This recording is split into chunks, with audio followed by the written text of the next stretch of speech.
एक बार की बात है, बुद्ध एक सभा में उपदेश दे रहे थे। उपदेश पूरा होने के बाद सब लोग जाने लगे। तभी बुद्ध ने देखा कि एक आदमी कोने में बैठा हुआ है। बुद्ध उसके पास गए और कहा कि क्या हुआ, आप दुखी क्यों हो? उस आदमी ने कहा, आप बहुत अच्छा उपदेश देते हो जिसे सुन लोगों का मन शांत हो जाता है, लेकिन मेरा मन अभी भी बेचैन है, शांत नहीं हुआ। बुद्ध मुस्कुराए और बोले, इस दुनिया में किसी के मन को शांति नहीं है। कुछ लोग सोचते हैं कि उन्हें शांति मिल गई है, वो भूल जाते हैं कि जो शांति आज उन्हें मिली है कल उनसे छीन ली जाएगी और फिर से वो अशांत हो जाएंगे। और कुछ लोग जिनके पास शांति है वो आगे का सोचकर अशांत हो जाते हैं कि ये शांति चली जाएगी। तुम किस बात से अशांत हो?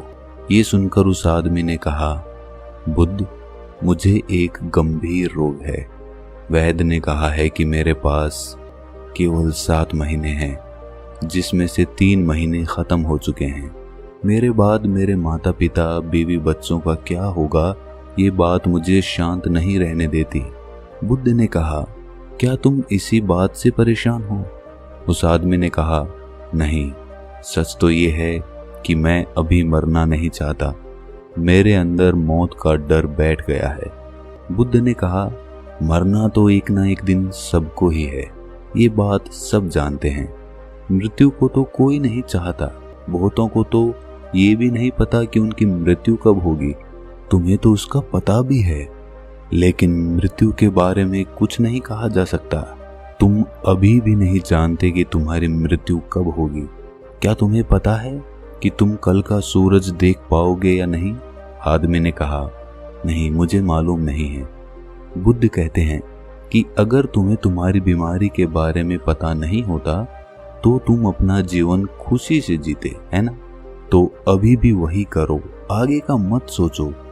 अपने आज को भरपूर जियो। जो जीवन शेष है उसे खुशी से जियो। जो मिल रहा है उसे स्वीकार करो। वह आदमी बोला, अभी तो मैं केवल 35 वर्ष का हूँ। मैंने अपना जीवन ठीक से देखा तक नहीं है। मैं अभी कैसे मृत्यु को प्राप्त हो सकता हूँ? बुद्ध ने कहा, क्या तुम्हें पता है कि तुमने ये 35 वर्ष कैसे निकाले? कब ये समय बीत गया? नहीं पता ना? तुम्हें कुछ खास पल ही याद होंगे। एक एक दिन तुम्हें भी मालूम नहीं होगा तुमने कैसे जिया, क्योंकि तुमने अपना जीवन होश पूर्वक कभी जिया ही नहीं। अगर तुमने अपना जीवन होश में जिया होता तो ये 35 वर्ष तुम्हारे लिए 35,000 वर्ष के बराबर होते और प्रत्येक दिन तुम खुशी से जीते। लेकिन तुमने सारा समय नष्ट कर दिया और अब मृत्यु के समय भाग रहे हो। जीवन और मृत्यु दोनों ही उपहार हैं। उस आदमी ने कहा, मैं आपकी बात समझ नहीं पा रहा। जीवन उपहार है ये समझ आता है, लेकिन मृत्यु भी उपहार है, ये कैसे हो सकता है? जब ये आदमी और बुद्ध बात कर रहे थे तभी उस आदमी के पिता वहां पर पहुंच गए और उनकी बातें सुनी। बुद्ध ने कहा, वास्तव में मृत्यु जागरण है। तुमने अपने जीवन के 35 साल जिए, लेकिन कभी भी जीवन के बारे में विचार नहीं किया। लेकिन मृत्यु की आहट से तुम जीवन के बारे में विचार करने लगे। मृत्यु का यही काम है, ये जीवन को जागरण की तरफ ले जाती है। अगर मृत्यु ना होती तो आदमी जीवन जीने तक अंधेरे में ही रहता और कभी भी रोशनी की तरफ नहीं बढ़ता। इसके बाद बुद्ध ने पूछा, क्या तुम्हें जन्म से पहले का कोई ज्ञान है? आदमी ने कहा, नहीं, मुझे जन्म से पहले का कोई ज्ञान नहीं है। बुद्ध ने कहा, जैसे तुम्हें जन्म से पहले का कोई ज्ञान नहीं है, ठीक उसी प्रकार तुम्हें मृत्यु के बाद का भी कोई ज्ञान नहीं है, इसलिए तुम डरे हुए हो। तुम अपने जीवन के शेष दिन खुशी से जियो और ध्यान करो, तब तुम जीवन को समझ जाओगे। जब तक तुम मृत्यु को नहीं समझोगे तुम्हारे अंदर मृत्यु का डर बना रहेगा, लेकिन जब तुम मृत्यु को समझ जाओगे तो मृत्यु तुम्हें एक उपहार लगेगी। बुद्ध की बातें सुन उस आदमी के पिता ने कहा, आपकी बातें सही हैं, लेकिन आप मृत्यु को हमारे लिए उपहार बता रहे हैं, लेकिन वो हमारे लिए उपहार कैसे है?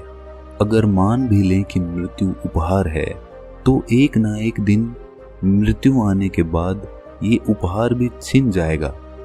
इस पर बुद्ध ने उसके पिता से पूछा, क्या तुम्हें कभी किसी ने कोई उपहार दिया है? हाँ, मेरी बेटी ने मुझे दिया था। बुद्ध ने पूछा, अब वो कहाँ है?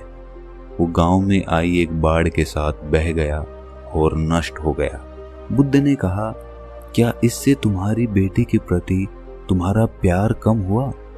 पिता ने कहा, नहीं, वो पल मुझे आज भी याद है जब मेरी बेटी ने मुझे वो उपहार दिया था। वो उपहार मैं कभी नहीं भूल सकता। वो मेरी बेटी ने मुझे पहली बार दिया था। वो हमेशा मुझे याद रहेगा। इस पर बुद्ध ने कहा, ठीक इसी प्रकार तुम्हारा बेटा भी तुम्हारे साथ रहेगा। उसके जाने के बाद आपने कितना जिया ये मायने नहीं रखता। खास बात यह है कि हम जो जीवन जीते हैं उसे पूर्ण रूप से जागृत होकर जीना चाहिए। उस आदमी ने कहा, आप सही कहते हैं, लेकिन मेरे बाद मेरे परिवार का क्या होगा? बुद्ध ने कहा, क्या तुम उनके लिए कुछ कर सकते हो? आदमी ने कहा, शरीर से तो मैं अब कुछ भी नहीं कर सकता। बुद्ध ने कहा, फिर जब तुम कुछ कर ही नहीं सकते तो उस बारे में क्यों सोच रहे हो? जो समय बचा है उसे पूर्ण रूप से जियो। इस दुनिया में कोई किसी के लिए कुछ नहीं करता, सबको खुद अपना जीवन जीना होता है। हमें बस ऐसा भ्रम होता है कि हम कुछ उनके लिए कर रहे हैं, लेकिन हम कुछ भी उनके लिए नहीं करते, खुद के लिए करते हैं। अगर आज तुम अपने परिवार के लिए जमीन जायदाद इकट्ठा कर रहे हो तो ये तुम उनके लिए नहीं, अपने लिए कर रहे हो। इसे करने से तुम्हारे अंदर आंतरिक शांति रहेगी, लेकिन तुम रहोगे इस भ्रम में कि तुमने उनके लिए किया है, लेकिन ये तुम खुद के लिए करते हो। अगर तुम उनके लिए कुछ नहीं भी करोगे तो भी उनके जीवन में कोई खास फर्क नहीं आएगा, क्योंकि जीवन कभी भी एक समान नहीं रहता, कठिनाइयों से भरा रहता है। जीवन कभी भी आसान नहीं रहा है, संघर्ष करना पड़ता है, तभी जीवन चलता है। गरीब आदमी से ज्यादा परेशान अमीर आदमी होता है। इससे ये पता चलता है कि धन से तो जीवन को सुरक्षित नहीं किया जा सकता, लेकिन पूर्ण रूप से जागृत होकर जीवन को सुरक्षित किया जा सकता है। ऐसा करने से हम जीवन की सभी कठिनाइयों को समझ पाते हैं, जिंदगी और मौत को समझ पाते हैं और आसानी से जीवन जी सकते हैं। वो आदमी बुद्ध की बातें सुनकर बोला, बुद्ध, मैं आपकी बातें समझ गया हूँ और अब मुझ में से मृत्यु का भय भी खत्म हो गया है और अपना बचा हुआ जीवन खुशी से जीऊंगा। अगर आपको ये कहानी ज्ञानवर्धक लगी तो इसे अपने सगे संबंधियों, दोस्तों और मित्रों के साथ साझा जरूर करें और इस चैनल को सब्सक्राइब जरूर कर लें। तो मिलते हैं अगली किसी ऐसी ही कहानी में, तब तक अपना ख्याल रखें।